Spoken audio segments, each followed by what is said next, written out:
Dialogando con el padre Raúl Sánchez. Bien, la religión ideal. ¿Cuál es la religión ideal? ¿Cómo nos gustaría vivir a nosotros nuestra fe? Estamos hablando dentro del contexto católico. Pues conociendo algunas cosas de otras religiones, pues creo que no las conocemos como de pronto podemos conocer nuestra iglesia católica, pues se presume. Bien, de todas maneras, ¿cómo nos gustaría a nosotros vivir nuestra fe católica?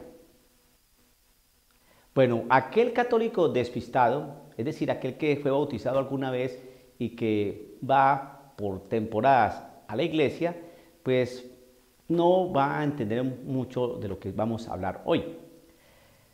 Pero aquellos católicos que aman a su iglesia, que son personas de piedad, son personas que buscan ser buenos cristianos, que buscan ser buenos cristianos, que creo que tienen en su corazón recta intención, en su obrar, en su proceder, en el anunciar.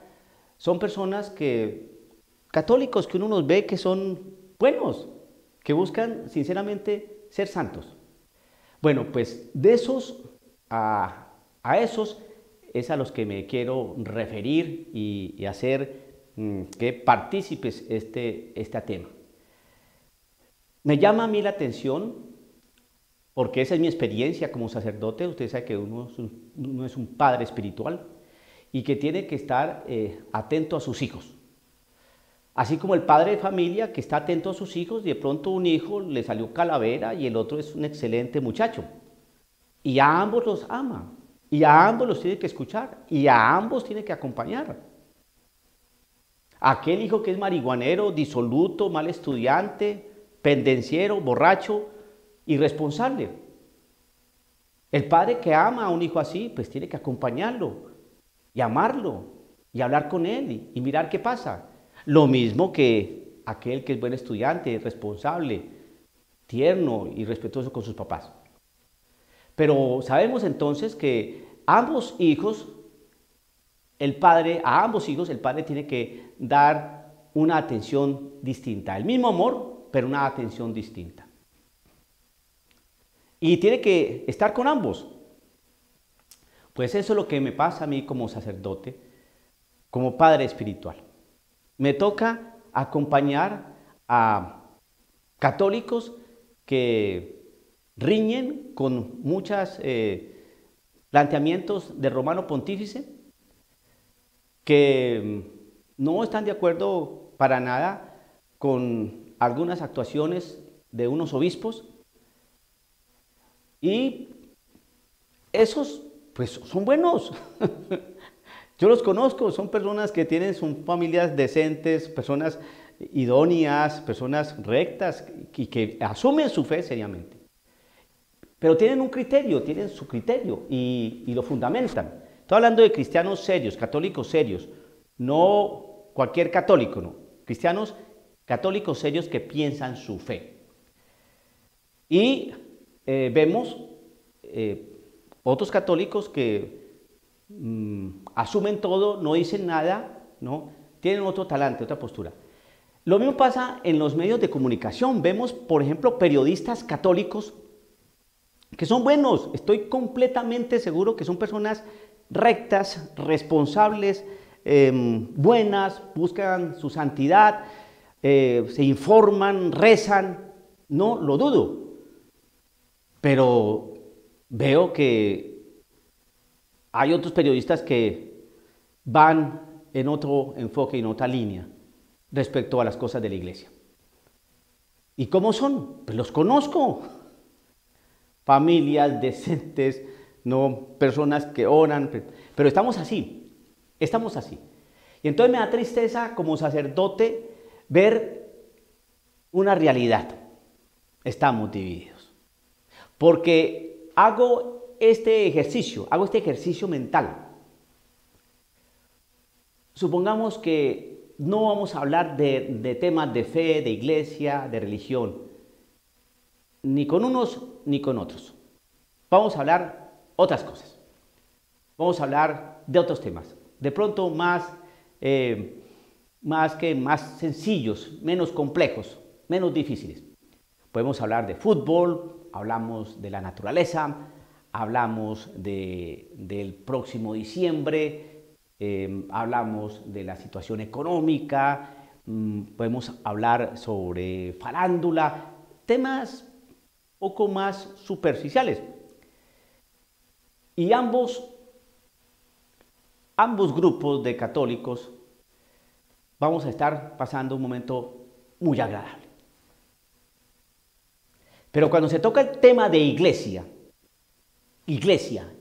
en su contexto, todo lo que implica la realidad de la iglesia, dogmas, documentos, jerarquía, liturgia, doctrina, todo lo que implica eso, vamos a tener unos fuertes choques.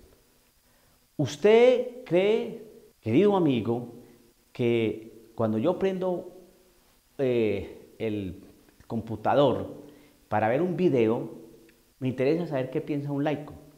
Y veo sus programas, qué dicen sobre determinado tema. Y después paso a otro canal y ahí están tocando el mismo tema, pero tiene otro enfoque. Y yo digo, miren, estos son católicos que aman su fe, pero tienen distinto enfoque, distinto criterio. Y a veces veo cómo a veces se tratan, ¿no?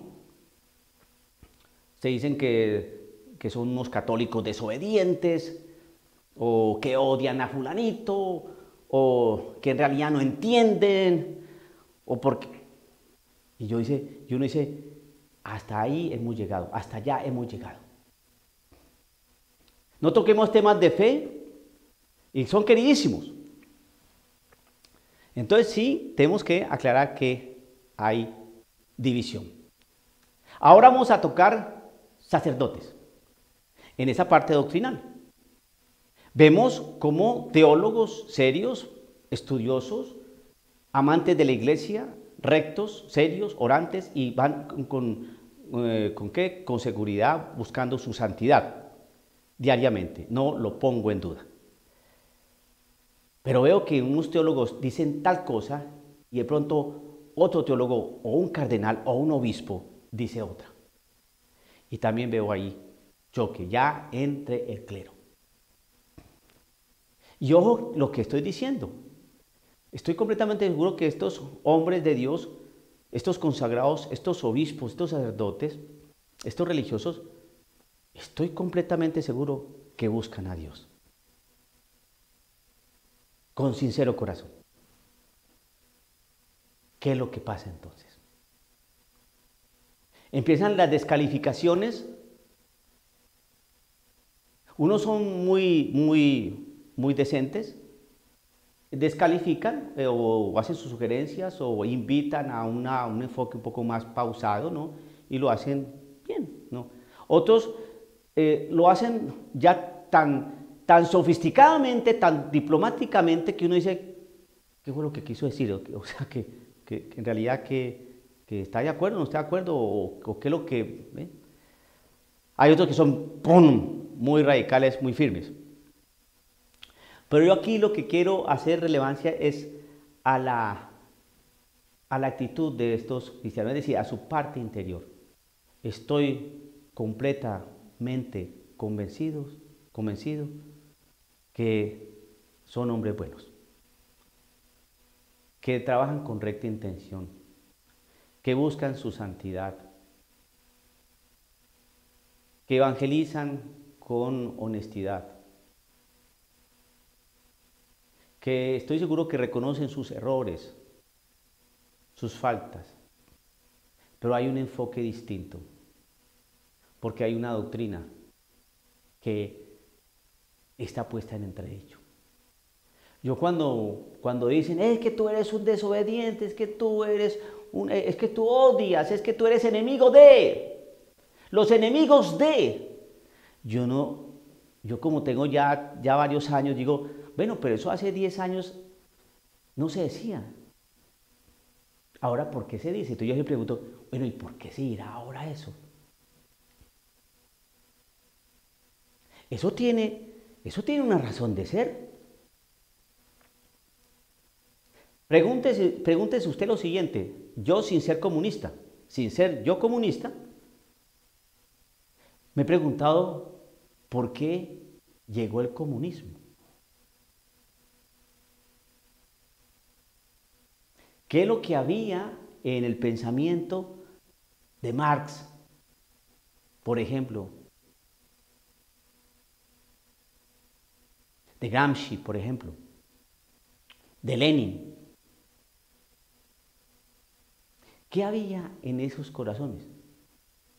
Con todo el mal que hizo Castro, ¿qué había en Castro cuando llegó al poder? E instauró el sistema político, económico y social llamado marxismo. ¿Qué había ahí de base? Las cosas no se originan simplemente porque sí, sino que hay una razón. Ahorita no vamos a aplaudir si fue bueno o malo, porque la historia va a juzgar eso. ¿Por qué el hipismo, por ejemplo? Los que tienen ahora 15, 20, 25 años no saben qué es eso. El hipismo. ¿Qué fue todo ese movimiento hippie? Todo eso, la libertad, la liberación sexual, la música, la marihuana, lo psicodélico, las vestimentas, las flores, love and peace. Esa música, Jimi Hendrix, Rolling Stones, The Beatles, todo eso, ¿por qué? ¿Por qué ese movimiento hippie? O sea que las cosas tienen un origen que debemos analizar para después comprender nuestros comportamientos, actitudes. Vamos al origen de las cosas, vamos a ver las bases, los principios, las génesis de todo esto que nos perturba y nos confunde tanto. Tiene que haber unos orígenes y unos principios, una génesis remotas y otras próximas para comprender esto. Y eso me hace a mí llevar a analizar uno de los frutos del Espíritu Santo, que es la comprensión de los demás. Comprender a los demás no es aceptar lo que hacen, sino entender por qué lo hacen o llegaron allá. Yo no estoy de acuerdo con los tatuajes,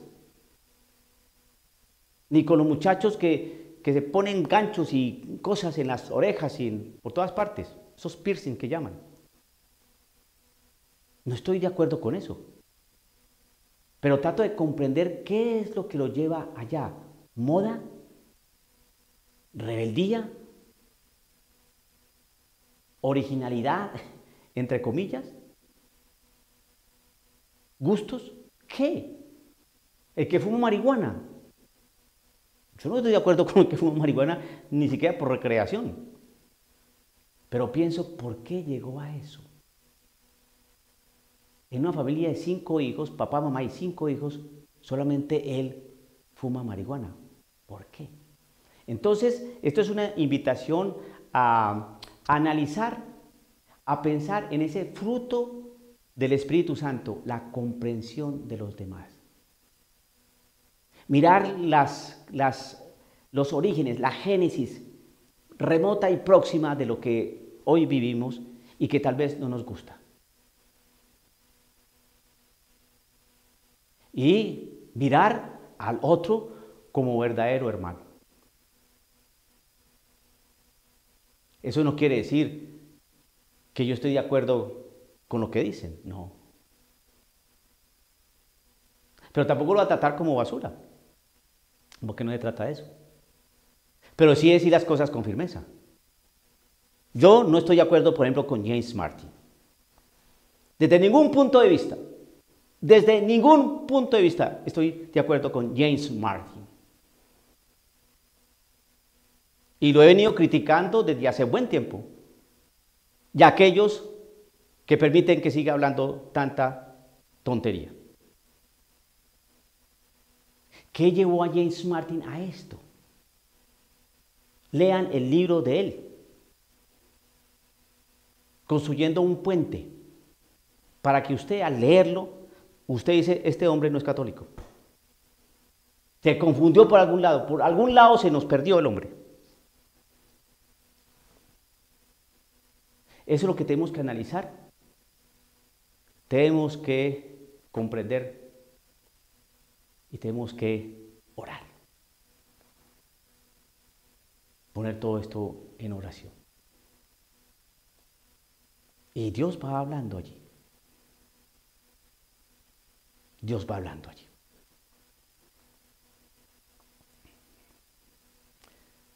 Dialogando con el padre Raúl Sánchez.